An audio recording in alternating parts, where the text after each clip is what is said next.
Sydney wakes early on winter Saturdays. Coffee machines hiss to life, buses hiss at the curb, and sun slides between towers lining Hyde Park.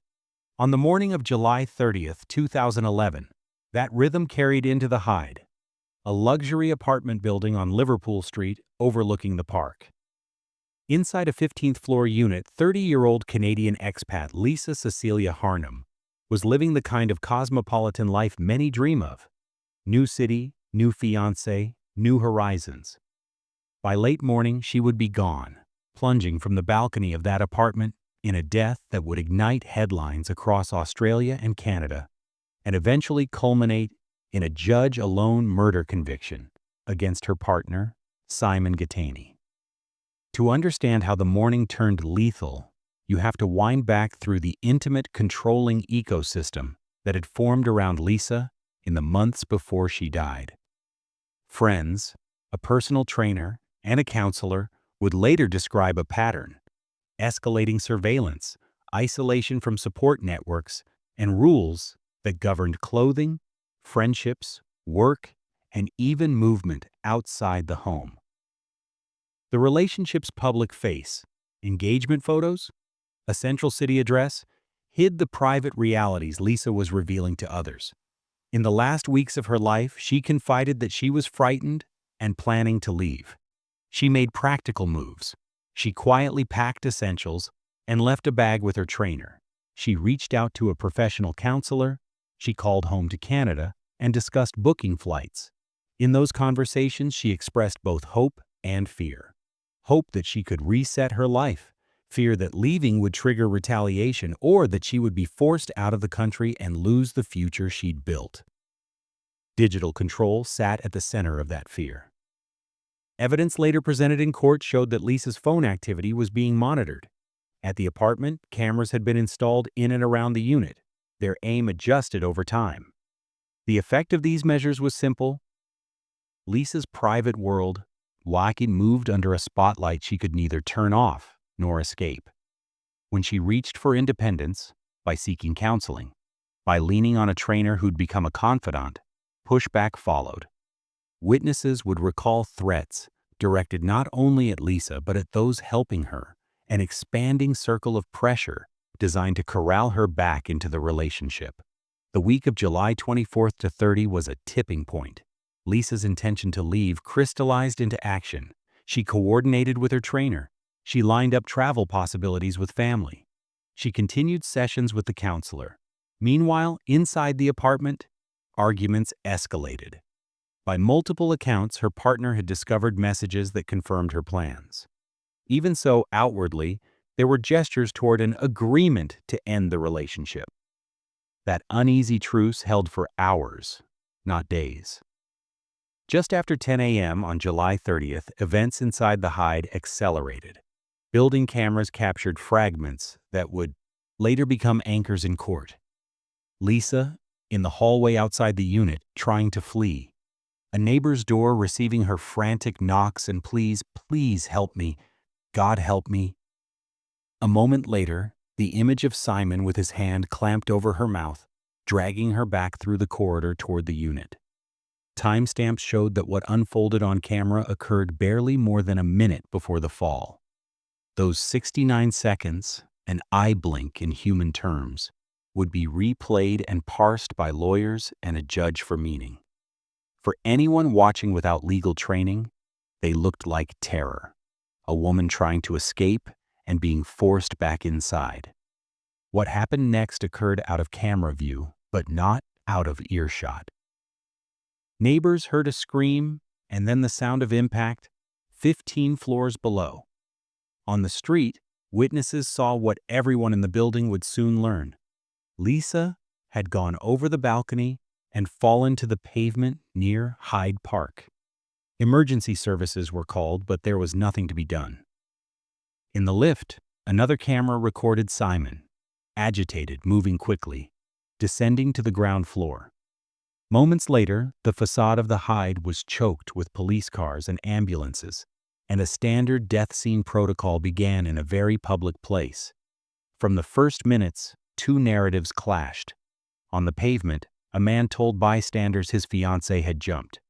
Inside the building and later in interviews, police confronted the juxtaposition of that claim with the hallway footage and witness accounts of Lisa's attempted escape.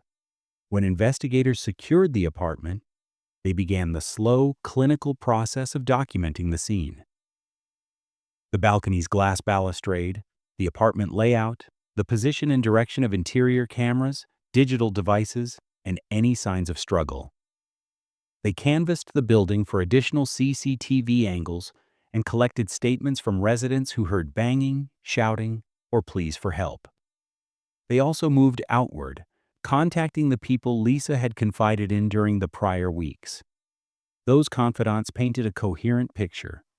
A personal trainer described how Lisa had left a bag with essentials in anticipation of leaving the relationship. A counselor recounted sessions in which Lisa disclosed controlling and coercive behaviors at home and her plan to exit safely. Family in Canada described late-night calls and texts in which she said plainly that she was scared and asked for help arranging travel. All of it, bag, counseling, travel planning, spoke to intent. Lisa was not fatalistic or resigned. She was active and making preparations to survive. At the same time, forensic and digital strands began to tighten. Investigators examined the installed camera system and how its angles had been set. They obtained data related to Lisa's phone and any monitoring software. They matched the time-stamped hallway footage to elevator logs and to calls to emergency services. The timeline that took shape was brutally compressed. A young woman tries to flee, seeks a neighbor's help, is forced back inside with a hand over her mouth, and, barely a minute later, is dead on the pavement below. In those early hours and days, speculation swirled in the media because the tableau was so stark. A high-rise address, a beautiful young woman, a balcony, and a fiancé, insisting she had climbed or slipped over the rail. Detectives, used to cutting through spectacle, kept doing what they always do, layering witness accounts over physical facts and looking for contradictions that either resolve or multiply. Here they multiplied. The idea that a panicked young woman engaged in a calculated balcony escape didn't mesh with what witnesses had heard or what cameras had recorded just before her death. Nor did it align with the weeks-long planning Lisa had undertaken to leave safely through the front door, not over a railing. All of this, the surveillance footprint, the hallway footage, the neighbor's recollection of Lisa's pleas, the preparatory steps to leave, the insistence from the man in the apartment that she had jumped, set the trajectory for the next phase, a meticulous homicide investigation that would move from probable cause to charge to trial. When the file eventually landed before the Supreme Court of New South Wales, it would do so as a judge-alone matter, no jury, presided over by Justice Lucy McCallum. The court would be asked to decide not only what happened on a winter morning in 2011, but what those 69 seconds of video, those calls for help, and those weeks of planning meant. The hour before Lisa Harnum fell was mapped down to the second, and the maps started outside apartment 1504. At 10:10 a.m. on July 30th, 2011, the building's hallway camera captured Lisa trying to flee the hide, barefoot, distressed, knocking on a neighbor's door and pleading, "Please help me. God help me." Moments later, the same camera recorded Simon Gittany with his hand clamped over her mouth, dragging her back into the unit. The timestamp showed just 69 seconds between that forced return and the moment Lisa went over the balcony. Those 69 seconds would become the spine of the case. What happened next is not on camera, but much of it was heard and quickly corroborated. Neighbors reported a scream and the sickening thud of impact 15 floors below. On Liverpool Street, across from Hyde Park, passers-by saw a figure on the awning and pavement, and then chaos. Police cars, ambulances, the tape that turns a city footpath into a crime scene. In the lift, another camera recorded Simon descending, shirtless, agitated, throwing his hands in the air, clawing at his face. On the ground, he told bystanders his fiancée had jumped. Inside the building, detectives asked a different question. How does a woman begging for help 1 minute end up off a balcony the next? The first hours were methodical. Crime scene teams documented the apartment's layout and balcony, photographed the glass balustrade, and tracked the positions and angles of security cameras inside and outside the unit. They bagged devices and collected anything that could later speak with more clarity than memory. Door logs, elevator records, the phone in Lisa's handbag, and digital components of an in-unit camera system that had watched the couple's living space. Downstairs, a witness who worked nearby told officers he had looked up at the commotion and seen a shirtless man at the 15th floor balcony unloading an object. He initially thought it was luggage. It wasn't. As police moved outward from the hide, a pattern surfaced that had little to do with a single morning and everything to do with the months that led to it. Lisa had told a counselor, Michelle Richmond, that she felt controlled. What she wore, where she went, who she could see when she could leave the apartment. She described surveillance that was both technological and personal. There were cameras in the unit. Her messages were being monitored via software installed on her phone. She had a personal trainer, Lisa Brown, because going to a public gym was off limits. To the people helping her, Lisa confided a plan. She was going to leave. 2 days before her death, she packed essentials and dropped a bag with Brown for safekeeping. She called her mother in Canada to talk flights. The point was not melodrama. It was logistics. Leave quietly, safely, soon. Those preparing to help her leave also described pressure from the other side.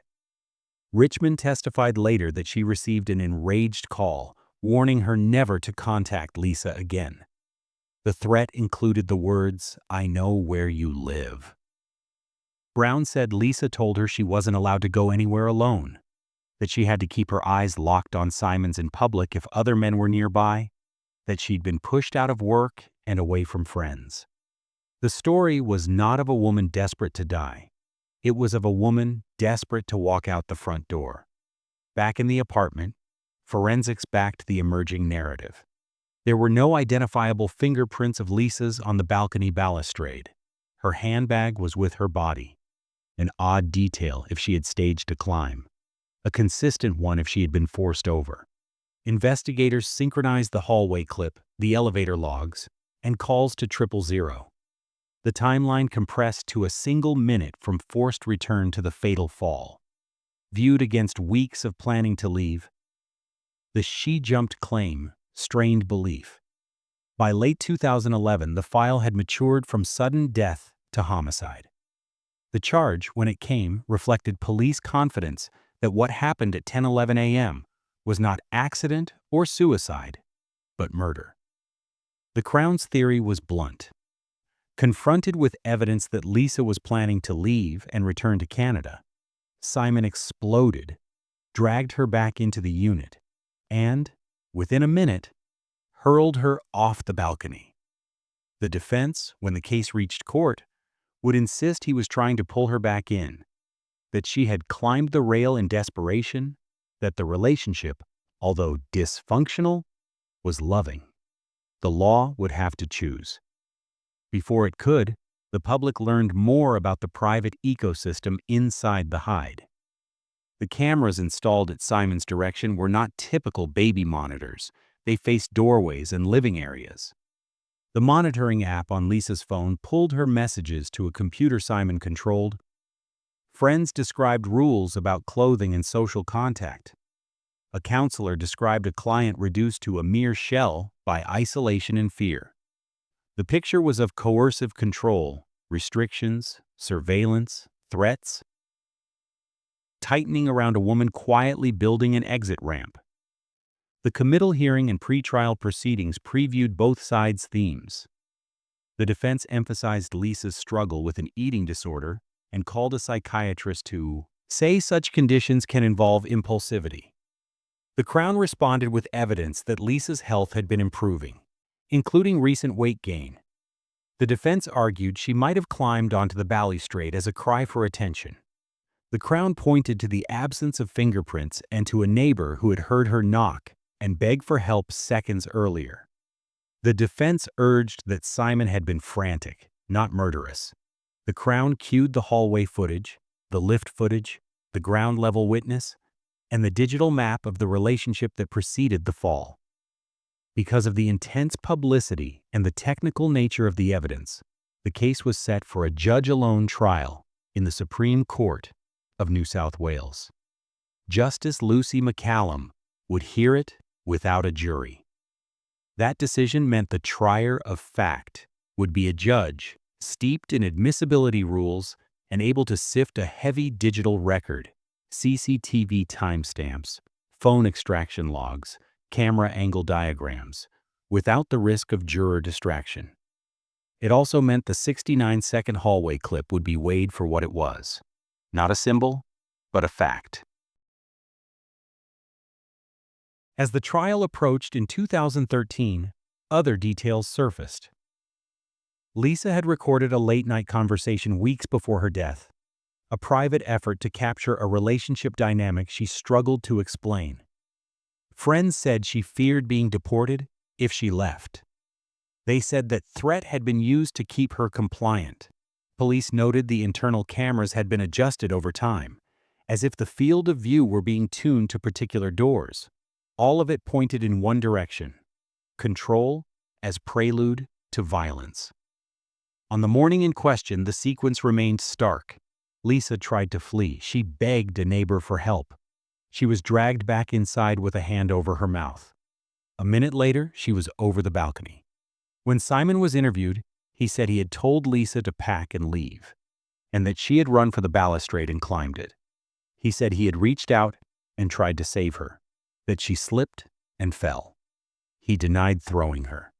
Investigators matched those assertions to the timeline, to the physical signs on the balcony, to the witness who saw a shirtless man on the rail unloading something, to the complete absence of a credible scenario in which a woman planning a safe exit through the door chose a deadly one over a glass barrier instead. None of that answered the legal question by itself, but together the pieces formed a chain. The chain began with weeks of planning to leave and concrete steps: packing, handing off a bag, calling home. It ran through threats to helpers, the phone monitoring app, the cameras inside the home, and the rules that shrank Lisa's world. It snapped tight in the hallway at 10:10 a.m. and on the balcony a minute later.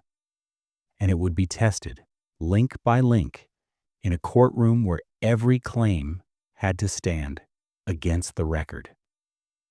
When the case reached the Supreme Court of New South Wales in late 2013, it unfolded as a judge-alone trial before Justice Lucy McCallum.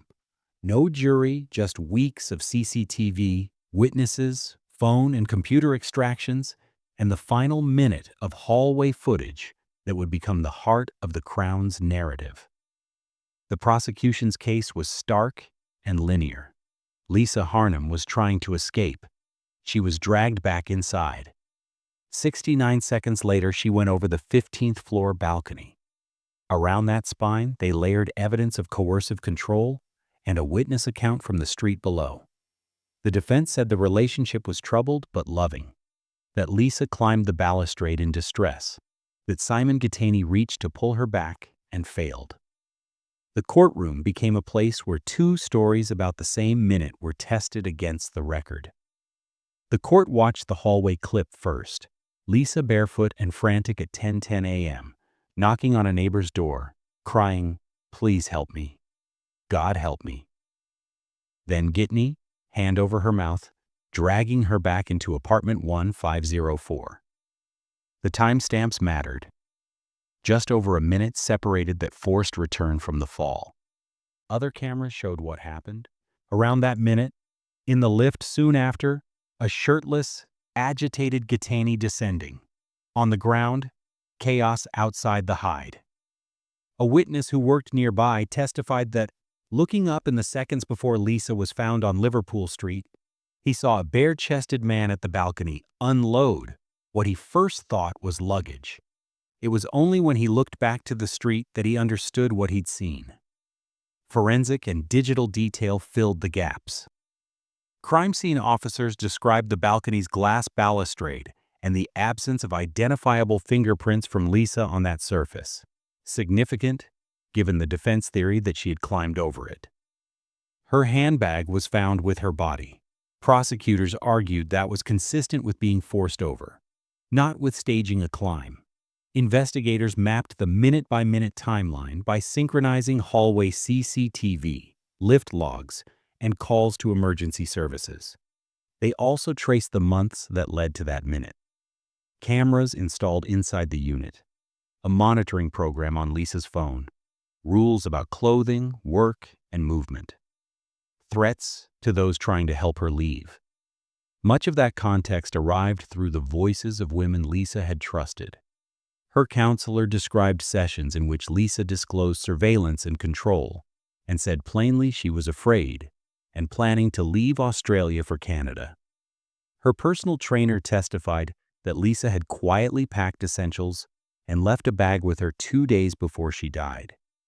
Friends recounted how she'd been isolated from workmates and social circles, and that even errands required permission or accompaniment. In court, it added up to a pattern the judge would later call controlling, dominating, and at times abusive.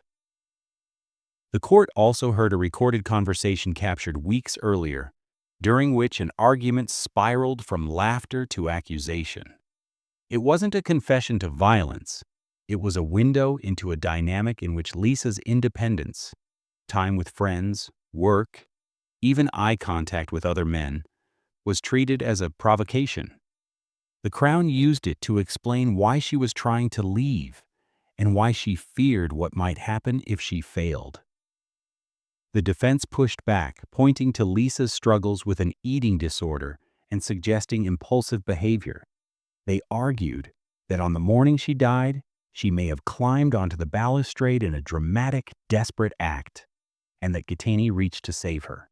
Because the legal lines around interviews and CCTV are tight, much of the trial turned on admissibility and weight rather than drama. The internal cameras in the apartment, installed at Gittany's direction, were a symbol of control, but crucially, they did not capture the 69 seconds inside the unit. The prosecution pivoted to what could be proved without that missing vision. Lisa's pleas in the hall, the forced return, the near instant fall, the witness who looked up, the lift footage, the lack of Lisa's prints on the glass, and the detailed preparation she'd made to leave through the door, not over a rail. Closing submissions distilled the themes. The Crown said the only coherent reading of the record was that an apoplectic rage met a woman's attempt to escape and that, within a minute of dragging her back, the accused hurled her off the balcony. They emphasized that Lisa was plainly in fear, that she had a concrete plan to leave, and that nothing about her actions suggested a wish to die.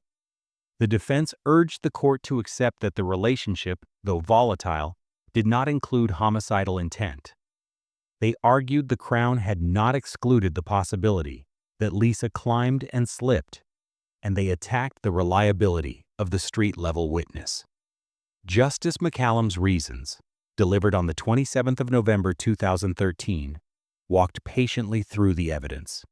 She found that Lisa had been in a state of great fear, that she had attempted to flee, and that the accused restrained her and returned her to the unit. She rejected the she climbed account as inconsistent with the timeline, with the physical evidence on the balcony, and with the broader pattern of coercion and surveillance. She accepted the neighbor's account of pleas for help, and the street witness's description of a shirtless man at the balcony moments before the body was seen below. She accepted that the internal cameras were part of a system designed to control Lisa and track her movements, that her phone had been monitored, and that threats had been made to those helping her. She concluded that the accused threw Lisa from the balcony in a fit of rage, triggered by her intention to leave. On the facts she found, The law followed, guilty of murder. For Lisa's family watching from Canada, and for the women who had tried to build her path out, a counselor juggling confidentiality and safety, a trainer holding a small bag of essentials, there was no relief that could bridge the ocean between a judgment and a life. But the decision did something the hallway camera could not. It spoke in law's language about what that minute meant, and it located responsibility where the evidence pointed. The verdict did not end the story. Sentencing would come the following February. Media would parse the judge's words and the minimum term before parole. And the wider conversation about technology-facilitated abuse, about cameras deployed not for safety but for surveillance, about the way coercive control tightens into lethal violence, would spill far beyond one apartment tower on Liverpool Street. But in the courtroom on the day of the verdict, the arc was short and unambiguous. A woman begged for help. She was silenced and dragged back inside. And less than a minute later, she was gone. The law answered the defense's account with a single conclusion: she did not jump. Sentencing came nearly 3 years after the fall.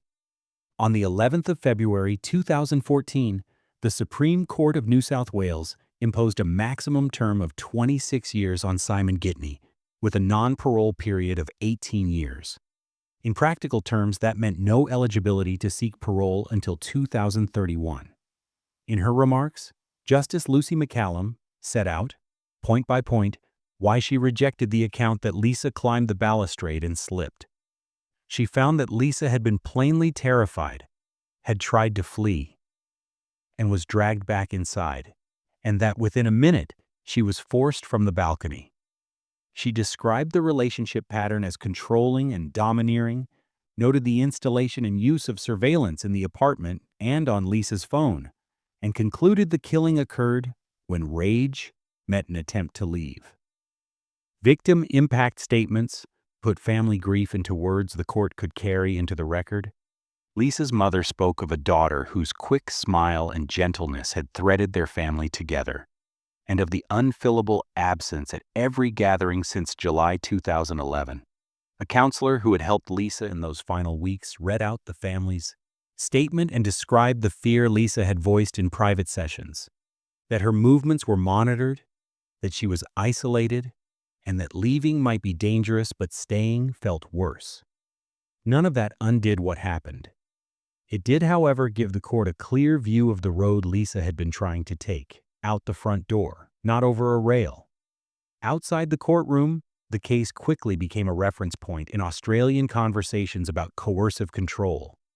Not just bruises and broken bones, but surveillance of phones and rooms, isolation from friends and work, rules about clothes and speech, threats to helpers, and constant monitoring dressed up as protection.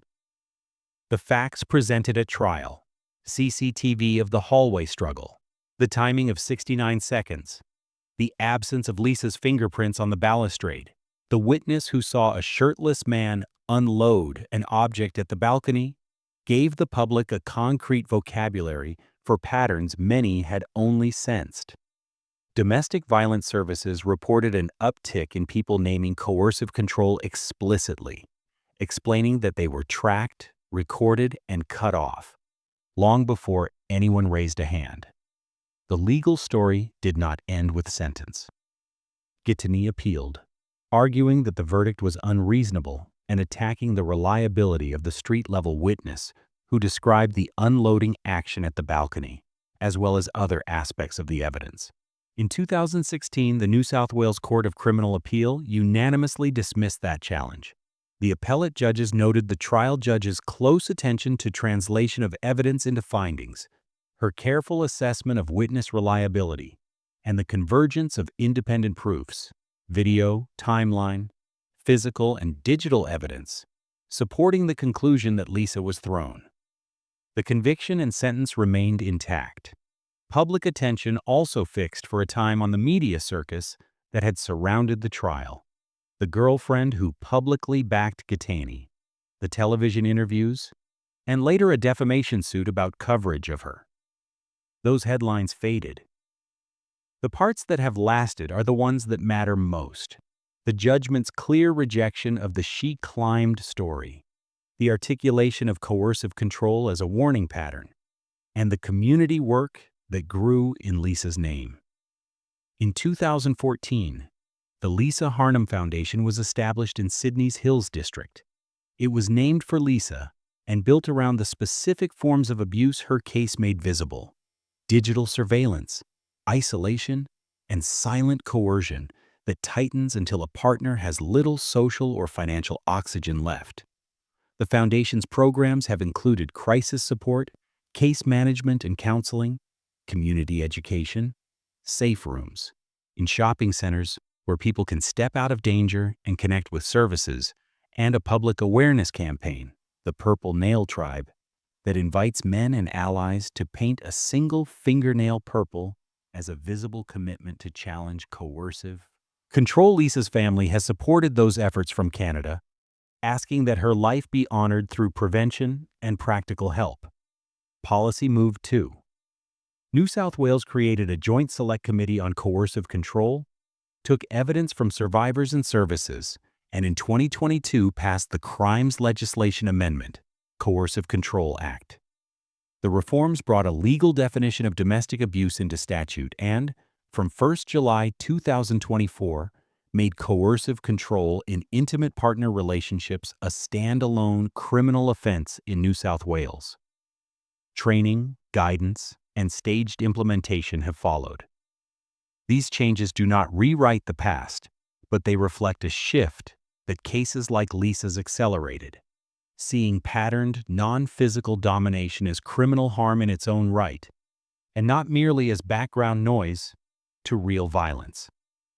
None of this, verdicts, laws, services, reduces the loss for those who loved Lisa.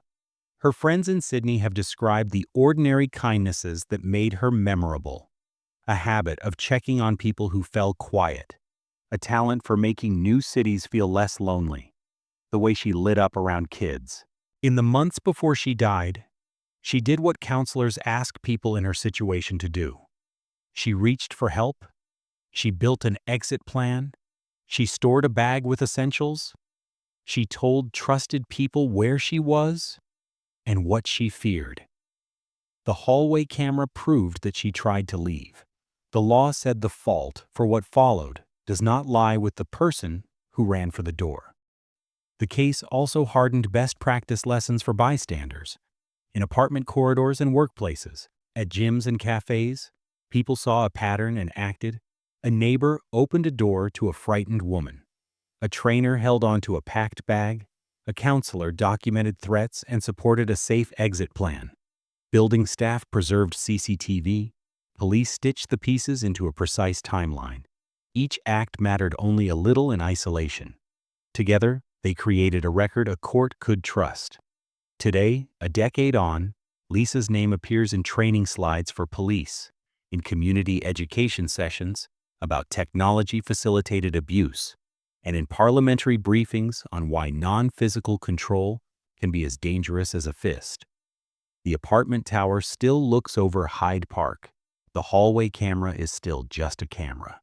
And legal citations speak in the dry language of findings and grounds. But the people who knew Lisa don't speak about a case file. They talk about a daughter and friend whose last minute on video keeps teaching. They talk about the obligation to notice, to open a door, to put a plan in someone's hand that comes with recognizing coercive control early. There is no neat ending, only the two measures that justice allows. One sits behind walls and wire, years counted out until the non-parole date, parole boards if and when that day comes, the unmovable fact of a murder conviction.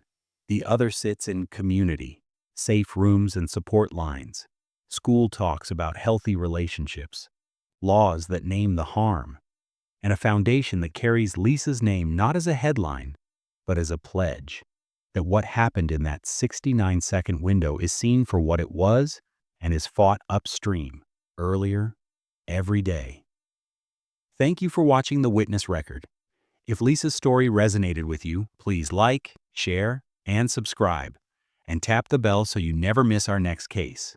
Stay safe, stay observant, and look out for one another.